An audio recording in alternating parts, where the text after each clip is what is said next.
Ladies and gentlemen, I am back, and what better way to celebrate the return of a full-length QiRanger podcast than to celebrate it with my mother, who joins me on set course for adventure. I also share some information about packing and, of course, the week's roundup of news from the region. Get ready, here we go. The QiRanger podcast starts now.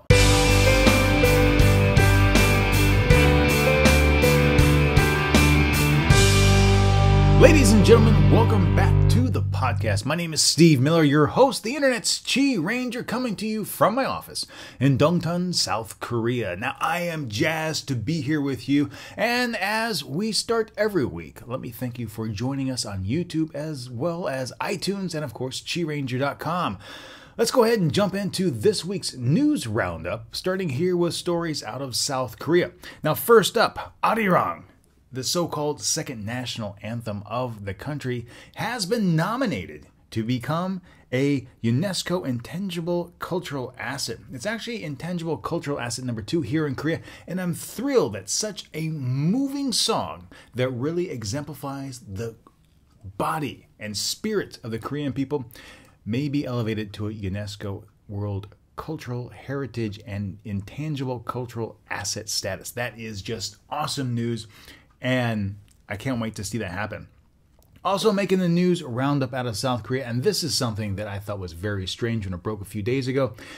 There is an elephant named Koshik who has astounded scientists because he can speak Korean.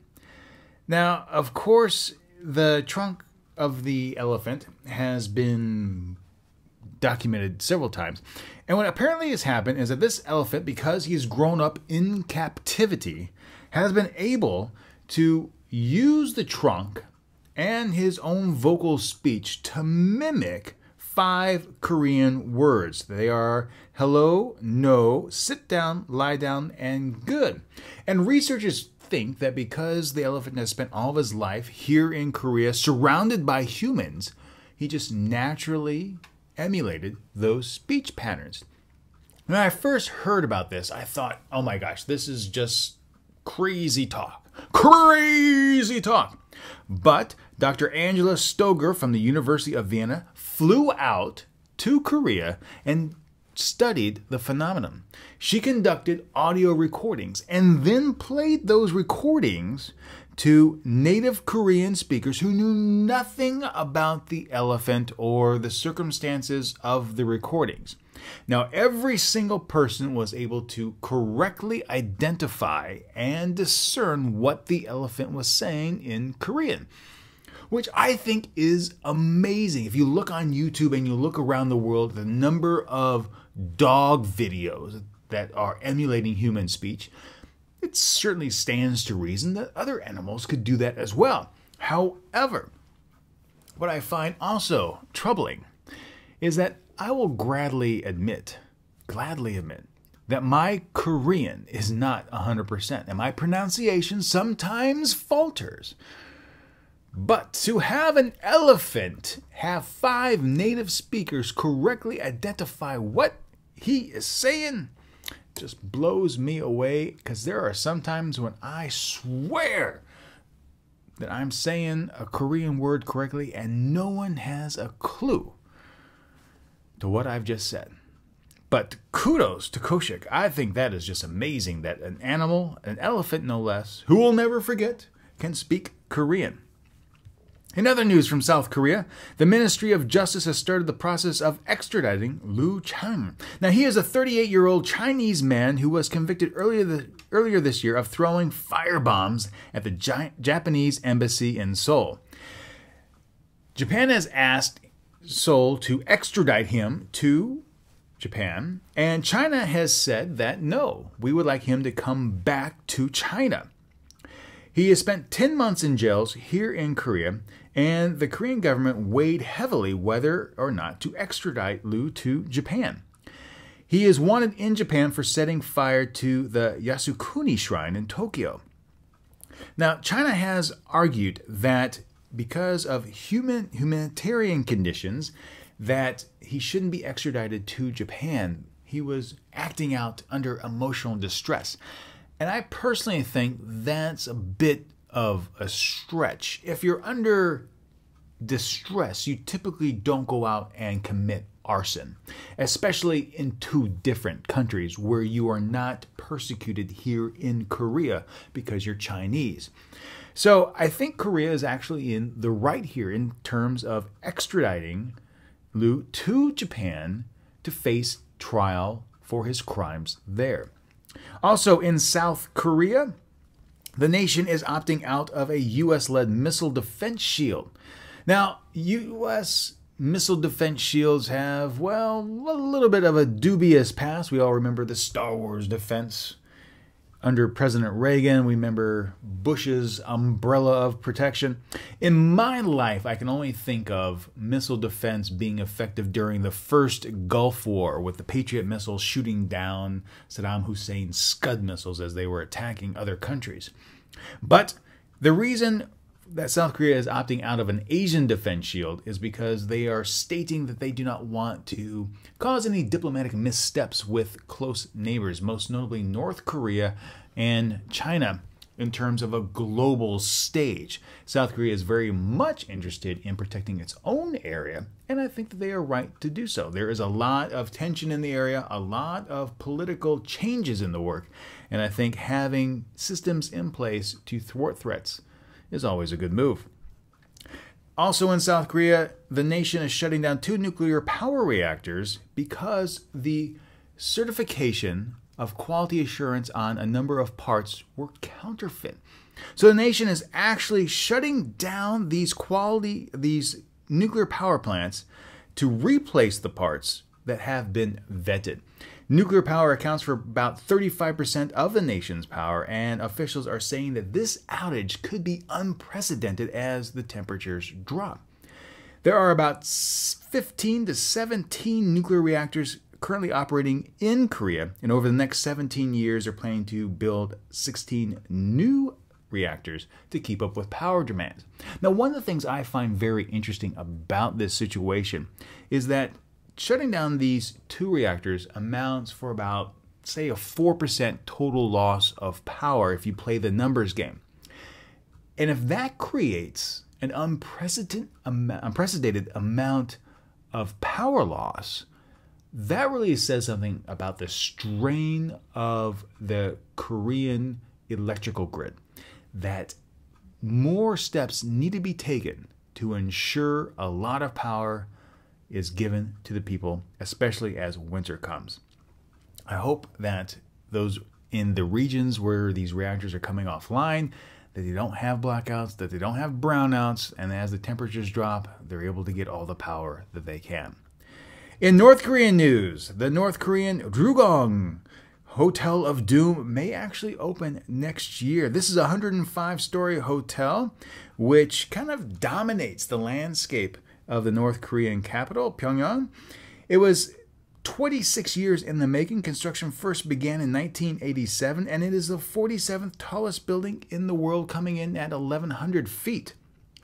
There are 150 rooms on the top floors, 105 to be exact floors, and it was scheduled to be completed in 1989, but because of economic crunches, construction was abandoned in 1992.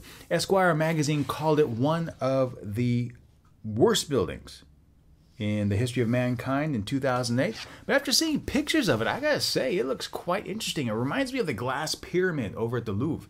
I think it's a very interesting and stunning design, and I hope it does open and promote some tourism in North Korea so that more, shall we say, ideas from the West trickle in and hopefully change things there. Also in North Korea, it publicly said on Saturday that this is last Saturday, it is in opposition for a re-election of the Sunari Party. It calls the party of current President Lee Myung-bak an obsolete group of conservatives, and if they take office, it would make the South Korean society and inter-Korean relationships the same under the current administration. It is apparent that the election would bring about a fascist suppression and war. I don't agree with that, and I think any change here in South Korea, whether it be the Sunari Party, say, Nuri Party or another party taking office would not change globally. And I think that they're just trying to cause a little problem there. But two serious issues coming out of North Korea. It is being reported that there is a multi-drug resistant tuberculosis threat spreading across the nation, and that is really bad. The reason why is, as the name denotes, it's multi-strain resistant, multi-drug resistant tuberculosis, meaning that traditional approaches to treating tuberculosis really don't work. And if you don't catch the disease at its infancy, deaths can occur. We all know that North Korea doesn't have a great infrastructure, and a lot of things could go wrong, resulting in a number of deaths as winter approaches. Also, to make matters worse, reports are surfacing that piped clean water is something of a rarity in North Korea. In some regions, only 2% of the population receive clean water through utilities. Many still rely on springs and wells to get their water, and that is a shame as the population continues to grow. In East Asian news, an op-ed in the Wall Street Journal urges Japan to exercise great caution when approaching the Senkaku Dayu dispute. Historically, China has approached such issues by flexing its military might to assert its stance. And since China and Japan both have capable navies, this thing could really turn ugly. Some members are also saying that Japan's stance on the issue and its reliance on possibly using its military to force its position may be a move back towards imperialism, dating back to the years preceding World War II. And finally, in New Jersey, Nobuyuki Suzuki defaced a local statue dedicated to Korea's comfort women. Suzuki is the same individual that caused a stir here in Seoul after trying to deface the monument in front of the Japanese embassy in this country. Such action does nothing but breed discontent between Korea and Japan, and I'm glad he was apprehended, and I hope that this is the end of individuals trying to whitewash history. The comfort women suffered a lot, and they don't need to suffer anymore. That's it. That's the week's news roundup. Moving on to the content rewind. A lot of fun stuff for you this week. Number one, thank you so much for your support in following us around with my mother's adventures in Korea. She had a blast. I had a blast. I am so sad to have her gone. It was just a thrill to have her here. So over on the QiRanger vlog channel, there is a new playlist, and you can find the link to it in the show notes for this podcast, of all the food videos we shot while Mother was here. It was just a pure joy to show her some of the foods that we really enjoyed. And if you don't like spicy food, I got a treat for you. None of the foods in the playlist are spicy. My mom cannot handle spicy food, so we purposefully set out to find street food and other foods at restaurants that she could enjoy and not have to worry about burning her tongue off. So that is coming up already. That's already there on the vlog channel. Starting on Tuesday are 6 videos of my mom's journey here in South Korea. So every Tuesday and Friday for the rest of November, there will be mom videos as she explores the sights and sounds of Korea. Right now, I already have 4 of them edited, and they're already uploaded. So if you go to the QiRanger channel, you'll see Mom Does Korea as a playlist over on the channel page. You can't access any of the videos, but they're there, and they're coming. And I think you'll have a lot of fun with them. In fact, if you are a friend of mine on Facebook, you have already seen a little bit of action from those videos. Also, I've uploaded to the playlist, the show notes, all of Suwon's Treasures playlist, the 4 videos from last month with the Suwon Hwasong Fortress, the Haengung, the cultural shows, and of course, everything that we did in and around the fortress in Hengung. Coming up next week, I actually get to go back there because while we were out shooting, I opted to buy a very lovely hanbok, and I can't wait to pick it up. I had to actually pick it up, not pick it up, but order it because I needed it custom made. Nothing off the rack fit, so I needed something custom made, and it took a couple of weeks. And I'm so jazzed to have it. I can't wait to pick it up and wear it. It's going to be awesome. This past Friday, I was also on Audio and Radio, Catch the Wave. If you follow me on Twitter, you saw a couple pictures from my day and when we pre-recorded the session. It was a lot of fun. I love going to Arirang and hanging out with Adrian Lee over on Catch the Wave. It's just a lot of fun. And as November will be the month of mom on the QiRanger channel, my segment on that show was, of course, about my mother's trip here and all the new and exciting things she got to see for the first time that maybe as someone who lives here in Korea, we kind of take for granted. So that was a lot of fun. Also, this past Saturday, well, a little over a week ago, KBS World finally aired the documentary that they shot with Joe and I. And I wasn't really sure of the actual air date because they never told me exactly when it was going to air. So I wasn't able to publicize it a lot so people could watch it on their KBS World affiliate. However, I have been told that I will receive a copy near the end of November. So once I get that, I'll upload that as a video podcast extra so you can take a look and see about our lives here. I'm actually really jazzed to actually finally see the final product because while we were at the resort in Sokcho, we actually were watching TV that night and we never switched over to KBS World. And I think that would have been tremendously funny experience to go over to KBS World and say, oh, that's me. But sadly, it didn't happen. Over on the Korea blog, I have started a new series there for the month of November. It's a rehash of a little story, I should say, that I did here on the QiRanger channel a while back. It's reintroducing Your Neck of the Woods. And Your Neck of the Woods was a series I started in 2011, going out to various people here in Korea to explore their neighborhoods. What makes their neighborhoods special? So if you surf on over to the show notes and click the link, you'll go to the Korea blog and read the first installment, going back to a little area near Mia Station in Seoul, and Graham Palmer, Green Eggs and Hamster on YouTube, showing us around his neighborhood. Over the next month, I'll include 3 more of the previously released videos, along with new write-ups and new stories about them over on the Korea blog.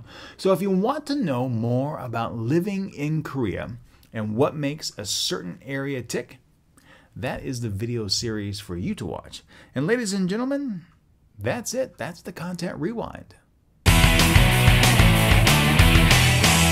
It is time for the Quintessential Quartet. That is 4 things that you need to know. And since my mother came from the United States here to Korea with only a rolling overhead compartment bag and a large purse, I thought that I would start off this week with a little tribute to her and the stories and tips about packing to reduce the reliance on checked baggage, because if you're in the United States, you have to pay a lot of money for checked baggage, and if you can get away with just carry-ons, that is the way to go.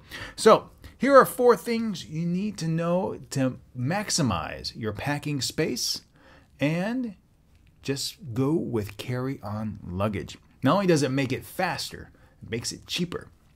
So, number 1, rolling and folding things together to save space. If you're confined to just, say, a rolly suitcase that you put in an overhead compartment, folding clothes takes up a lot of space. And if you can roll and compress your clothes together, you're able to fit things in a smaller area. You can fit more things in a smaller area. Another way to maximize your space is to lay out your shirts, lay out your pants, and fold them over one and another so that essentially you're packing one nugget of clothing in an area, but it's actually 4 or 5 shirts. There's a great video on YouTube. I forget the URL, but essentially it was one person packing for a month and just having it in a single school backpack. It was a phenomenal video, and he used the packing thing or folding things over one another together strategy so that you could get there. Number 2, put things in your shoes. If you're taking different kinds of shoes with you, which undoubtedly you're going to have at least 2 pairs of shoes. When you pack your shoes, cram your shoes full of stuff. It's a great place for underwear. It's a great place for toiletries that don't have to be taken out of the bag of your bag to go through security. By that I mean like Q-tips and other things that are just non-liquid items. Great place for socks, underwear, maybe night shirts that you can fit in there, a bathing suit if you can. Just stuff them full of things, and that way you save on a lot of space as well. Personally, for me, a lot of times if I have a carry-on that I need to take on shoes, I try to put them on the outside. So I have straps on the outside of some of my backpacks, and a lot of times what I'll do is I will wear flip-flops through security to speed up the process, and then put the flip-flops back on the sides of my backpack so I can wear the shoes, or just wear the flip-flops on the flight and have the shoes strapped to the edges of my backpack and throw that up overhead. Number 3, if you can do it, do laundry while you travel. This reduces the overall number of clothing that you need to bring with you on your trip. I have to say, I think we did laundry twice while my mom was here, and she was able to wear whatever she wanted to, whenever she wanted to. I've traveled for a number of weeks in the United States with only 2 pairs of pants and 2 shirts, and I had no problem. I did laundry every couple of days, and it was a great way for me to sit down, relax, and plan my next stage of the trip. If you're traveling around Europe, if you're traveling around Asia, there's always someplace where you can do laundry, and just use that downtime as a way to relax and plan your next journey. And number 4, carry it on you. That's right. They can limit your carry-ons, but they can't limit your person. There are a number of different companies that make unique travel garments where you can actually just stuff a whole bunch of stuff on you. But one of the most popular is, of course, the Scott vest, and they have a number of different jackets, and one of them has so many pockets. You can put the iPad in there, you can put cameras, phones, chargers, you name it. You could probably put the kitchen sink in this vest and get on board. You just simply take off the vest. It makes going through security really fast. You take off the jacket, send it through, and you're done. And since you're wearing it, it doesn't count towards your carry-on items. So if you're looking to carry a lot of gadgety type stuff while you travel, look into these garments where you can actually stow stuff away. I think you'll be pleased with it. So there you have it. That is the Quintessential Quartet this week. If you have a suggestion for the Quintessential Quartet, please shoot me an email. You can do so by sending it to questions@QiRanger.com. Ladies and gentlemen, welcome back to the podcast. It is time to set course for adventure, and I am pleased to welcome my mother to the podcast. Hello. Hello, son. So if you're watching this on YouTube, you can see that we're no longer in my office. We are actually here just outside of Sokcho at the Del Pino Resort. We're showing my mother the magical beauty of Soraksan this weekend. But while she was here, I thought I would take an opportunity to ask her a few questions about traveling in Korea. And I wanted to get your story, your feelings, your input on what it was like traveling from Arizona to Korea. It's very long. So tell us about it. Well, I flew from Phoenix, Arizona to San Francisco, had a 2-hour layover, and I made it just in time to the gate for Asiana Airline, which was a wonderful experience. However, I would take more time in making sure that I had an aisle seat, because being in the seat by the window, you have to disturb your seatmates anytime you want to get up to walk around or use the restrooms. But that was one of the challenges I had. But I had very nice seatmates, and they were very accommodating. I also wasn't sure how I would do on a 13-hour flight, but I didn't sleep. But I watched 4 movies, got caught up with all my movies. So would you say that it's a struggle on these long trans-Pacific flights to keep yourself entertained? Oh no, I don't. I brought books. I had the flight attendants were wonderful, very accommodating. They fed you every couple of hours, which I was not expecting, and it really was. I mean, it was long, but I don't think it was. I wasn't as hard as I thought it was going to be. What was the thing that most surprised you about the flight over? I don't know. I think the thing that surprised me the most is how well I did on it. Did you think that you'd be able to sleep on the flight? I really thought I would, because I didn't sleep much the night before because I was so excited about coming. Did the excitement just build as you were flying over? Yes, it did. I was anxious to get off, but it really wasn't as bad as I thought. Now, okay, so everyone who watches my videos knows that I am in my 40s. You being my mother means that you're a few years older than me. Do you think that this kind of flight, trans-Pacific, 13, 14 hours, is prohibitive of someone who is in their 60s, 70s, and 80s, provided they're in normal health? I don't think so, because when we were boarding in San Francisco for the Asiana flight, there were many, many handicapped people, elderly people, and they were all made very comfortable. So they were allowed to board first and get themselves settled. So I really don't think so. And as I say, the flight attendants were wonderful. Cool. Now, being here in Korea, you've been in Korea for almost 2 weeks. Sadly, you have to go after this weekend. I'll miss you so much. I will miss you too. But coming from the United States, we drive. We drive everywhere. In fact, when we were growing up, you took us on great car vacations all over. But I don't have a car here. So how do we show you Korea? We took the buses, the taxis, the subway. It was amazing. The mass transit here, you can get anywhere that you need to go in the Seoul area using mass transportation. So well, let's talk about that. So let's talk about the subways first. So what's your opinion of the subways? Because you grew up in Chicago, had the L. And the subway. And the subway. Gary lives in D.C. and he has the metro there. So talk about the subway experience. Very crowded, but it was very smooth. Everything is very clean here. The trains are clean. The subway stations are clean. There's lots of people here. Now, looking at the subway map, what was your impression of that?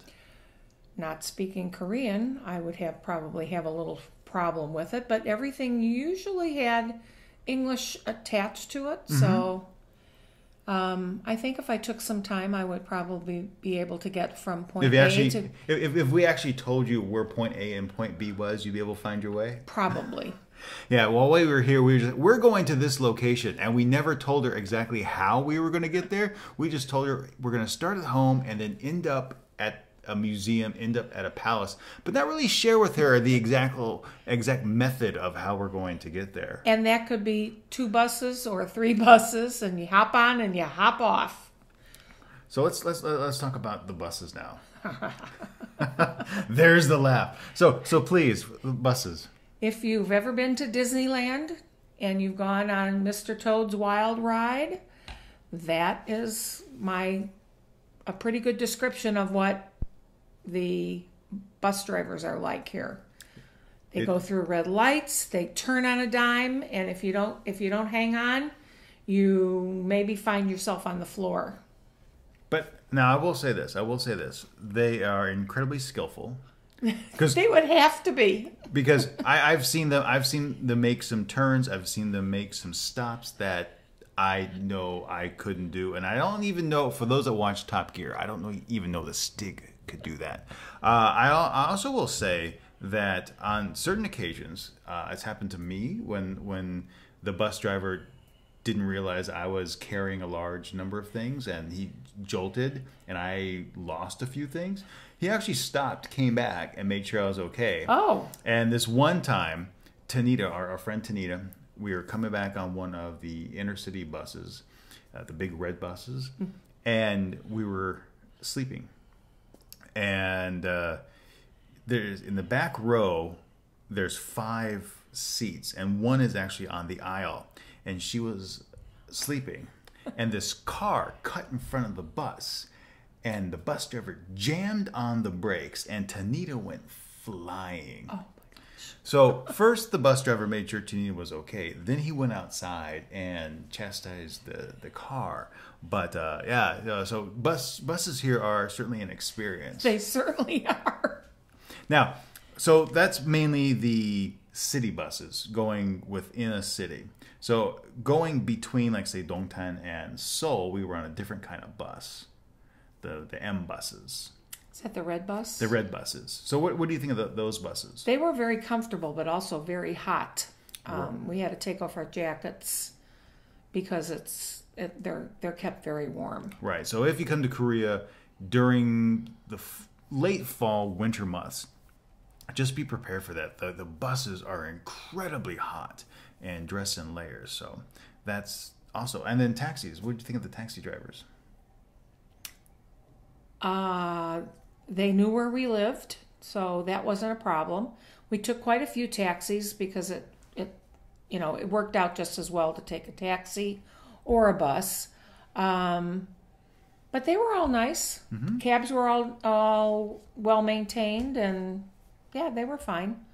They drive a little better than the bus drivers. Right. Now, normally here in Korea, Joe and I don't take a taxi all that often. And the reason why we're taking more taxis with Mother is because a bus fare now is 1,100 won with your T-Money card.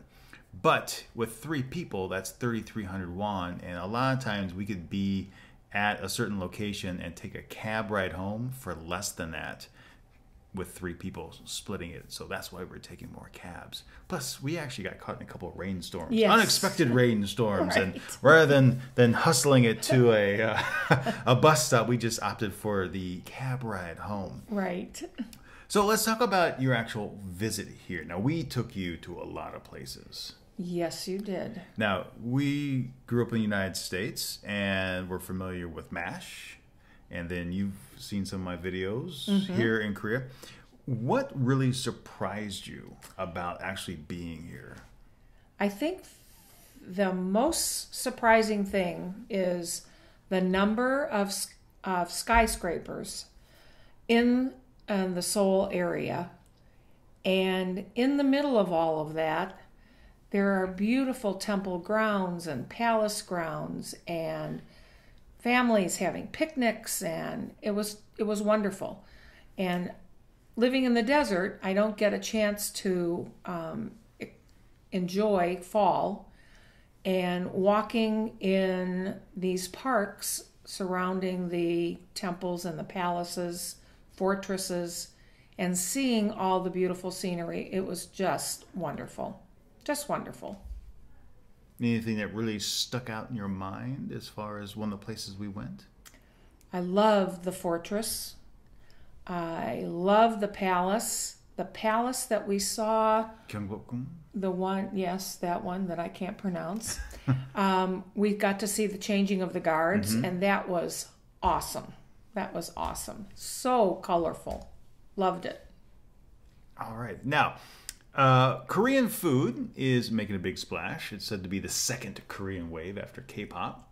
And it has a reputation for being spicy. Everyone knows kimchi. And there are a few other foods making the rounds out there, most notably bibimbap.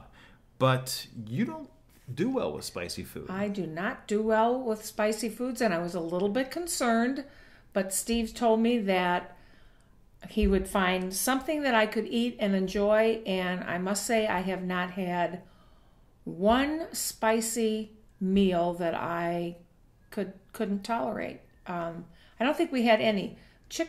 We had fried chicken one night, and it had a few pepper flakes in it, but on the whole, everything was not bland, but not spicy, and I had no trouble eating it. Right, and so some of the dishes that, if you do not like spicy food or worried about spicy food, some of the things that Mother ate you can see over on the vlog channel, but sogogi bulgogi, which is a savory beef stew. She had galbitang, which is short rib beef stew. Fried chicken, which is always delicious. We actually took her to 2 different fried chicken restaurants. What else did we have? You had the kimbap, donkas, pork cutlet. Actually, we had a chicken cutlet that day. What else did we have that was good? Oh, street foods. Lots of street food. She is a street food connoisseur. Yes, I love the street foods. Every opportunity we had to give her some street food, we were there. Right. The sweet bread with the egg in the middle of it. Oh, keranbang, yeah, the egg bread. And the triangular. Samguk kimbap. Had that. Had the waffle with the cream folded. That was delicious. What else do we have? Oh, you had the hoduk. You had the bubble hoduk. So it's a Chinese version of it. It's a baked pastry with the cinnamon inside. Oh, that was wonderful. That was really tasty. That it was. Before we finish up here, a couple other questions. Number one, a lot of people when they come to Asia, East Asia, they usually focus on China and Japan as tourist destinations. Would you recommend someone coming to Korea? Absolutely. Just seeing the palaces and how people lived years ago, and we went to the folk village, and that was a wonderful experience. Yeah, there's tons of things to see. I mean, I was here 2 weeks, and we saw something new practically every day. And sometimes 2 or 3 things. Sometimes 2 or 3 things, yes. And did you ever feel that there was ever an opportunity where there was something that there wasn't to do?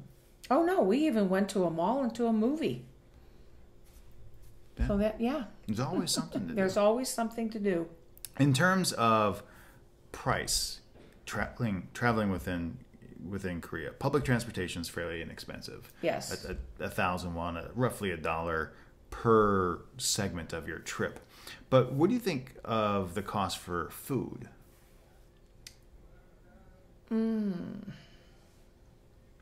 think it's comparable to the United States, especially when you're eating in a sit-down restaurant. You know, you're not going fast food. I think it's very comparable. So there you have it. Easy to live here in Korea, whether you be a long-term expat or someone who's just traveling around. Is there anything else that you would like to say about your trip here? It was wonderful. It was amazing. I am so glad I did it. It was kind of a spur-of-the-moment, last-minute plan of mine, and I am not sorry that I came. I loved it. Loved being with Steve and Joe. Oh, thank you. And thank you so much for joining me this week. I loved it. Well, ladies and gentlemen, that will just about do it this week for the QiRanger Podcast. I would like to thank once more my mother for joining me this week on Set Course for Adventure. It was a joy to have her in Korea. It was even a better joy and a larger sharing experience that we had shooting all the videos and, of course, having her here on the podcast. It was a lot of fun and meant a lot to me. If you have some feedback about the podcast, you can send that to podcast@QiRanger.com. If you have any questions or suggestions, you can also send that to questions@QiRanger.com. While you're out in the world, follow QiRanger on Twitter, Facebook, and Instagram, where you can keep up with all my adventures on a day-to-day basis. But until next week, be true to yourself, and always be awesome.